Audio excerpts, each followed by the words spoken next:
Hi, welcome to this platform for Sensor Academy, either the YouTube channel or the Facebook page.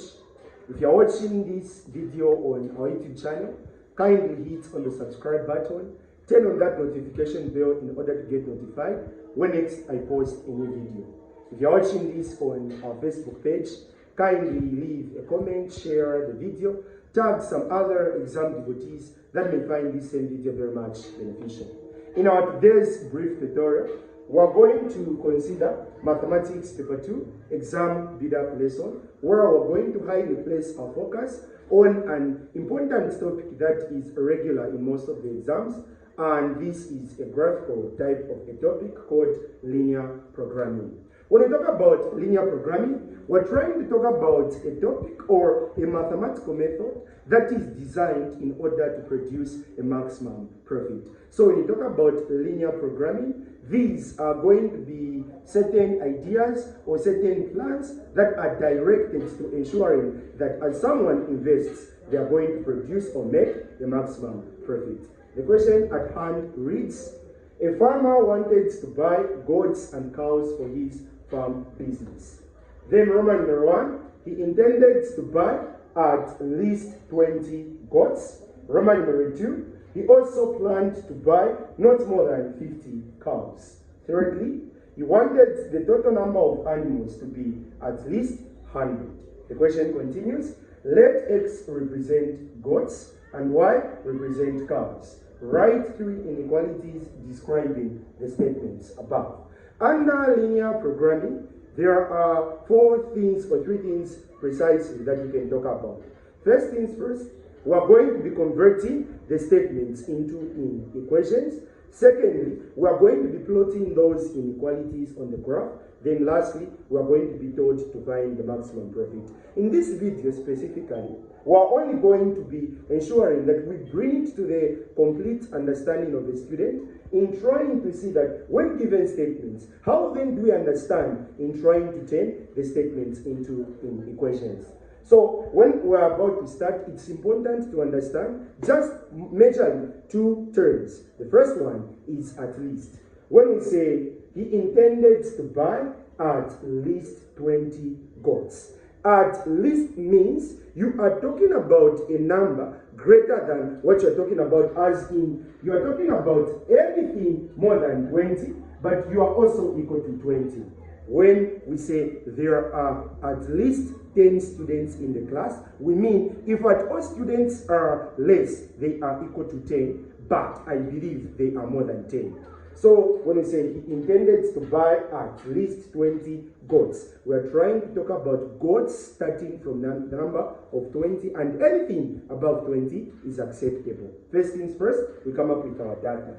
So here we're going to say X is being able to represent, that is the goats.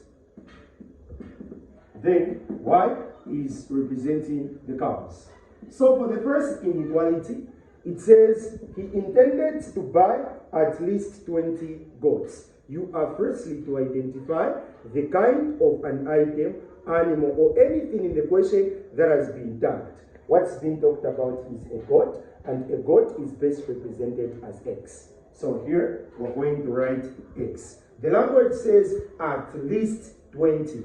At least is mathematically able to be expressed as greater than or equal to, and the mentioned number is 20.